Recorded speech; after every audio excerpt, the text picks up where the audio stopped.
السلام علیکم۔ آپ نے 2 پودے لگائے، ایک پودے کو آپ نے ایک ہی دن 24 گھنٹے لگاتار پانی دیا اور دوسرے پودے کو روز تھوڑا تھوڑا پانی دیتے رہے۔ پھر کچھ دنوں بعد آپ دیکھیں گے جس پودے کو روز تھوڑا تھوڑا پانی دیتے رہے وہ تو اچھے حالات میں ہوگا اور بڑھ رہا ہوگا، جبکہ وہ پودا جس کو آپ نے ایک ہی دن لگاتار پانی دیا تھا اور پھر باقی دن اس کو پانی نہیں دیا وہ مرجھا گیا ہوگا۔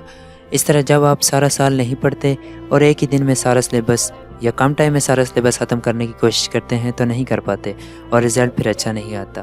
لہٰذا آج سے ہی اپنا ٹائم ٹیبل بنائیں اور اس کے مطابق پڑھیں، اور یہ نہیں کہ دن رات پڑھتے نہیں، بلکہ اگر آپ روزانہ 2 سے 3 گھنٹے دل لگا کر پڑھیں تو یہ 7-8 گھنٹے پڑھنے سے بہتر ہے۔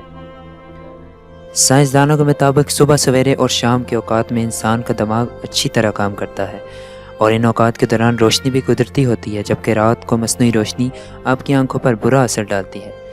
لہٰذا آپ شام کے اوقات میں کوئی سے 2 سے 3 گھنٹے ٹائم رکھیں جس میں آپ نے خود سے جو بھی اسکول یا کالج میں کام کیا ہو اسے یاد کر لیں، اور جو بھی آپ پڑھیں اس کے مختصر نوٹس خود سے بنا لیں، اور جو یاد کریں اسے لکھ کر خود سے اس کی غلطیاں نکالا کریں۔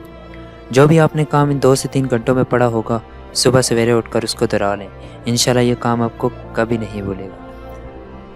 ویڈیو پسند آئی تو لائک کریں، سبسکرائب کریں۔ خوش رہیں، اللہ حافظ۔